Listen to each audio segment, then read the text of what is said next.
लोकशाहीचा बुलंद आवाज, रिपब्लिकन वार्ता, महाराष्ट्र. पोलीस अधीक्षक कार्यालय संभाजीनगरची उत्तम कामगिरी.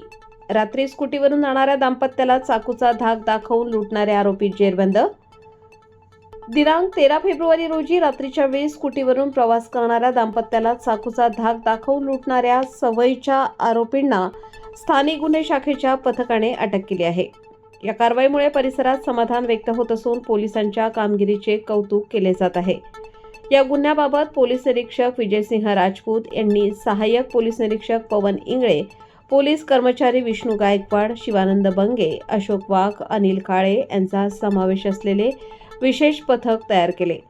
पथकाने तांत्रिक व गोपनीय माहितीच्या आधारे आरोपींची ओळख पटवून तपासाची दिशा निश्चित केली. तपासादरम्यान अनिल अंबादास माळवे वय 53 वर्ष, राहणार चौधरी कॉलनी, छत्रपती संभाजीनगर व श्याम उत्तम पवार, राहणार वडीगोद्री, तालुका अंबड, जिल्हा जालना यांनी इतर साथीदारांसह हा गुन्हा केल्याची माहिती मिळाली.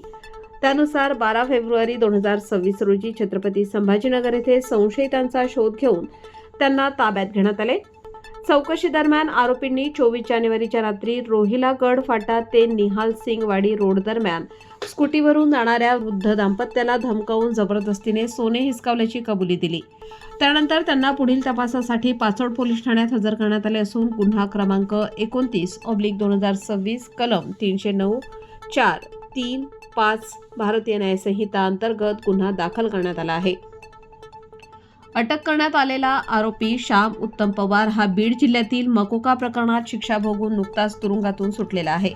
तसेच अनिल अंबादास माळवे याच्यावरही अनेक गंभीर गुन्हे दाखल असून तो छत्रपती संभाजीनगर येथील मकोका गुन्ह्यातून फरार होता. या यशस्वी कारवाईत पोलीस अधीक्षक डॉक्टर विनयकुमार राठोड, अतिरिक्त पोलीस अधीक्षक अन्नपूर्णा सिंग, स्थानिक गुन्हे शाखेचे निरीक्षक विजयसिंह राजपूत, एपीआय पवन इंगळे, संतोष मिसाळ तसेच पोलीस कर्मचारी विष्णू गायकवाड, शिवानंद बंगे, अशोक वाघ, अनिल काळे, महेश बिरुटे, सनी खरात, योगेश तरमळे, जीवन खोलाप आदींचा सहभाग होता. पाचोड पोलीस पुढील तपास करत आहेत. रिपब्लिकन वार्ता, महाराष्ट्र न्यूज, पैठण प्रतिनिधी राहुल गिरे, छत्रपती संभाजीनगर.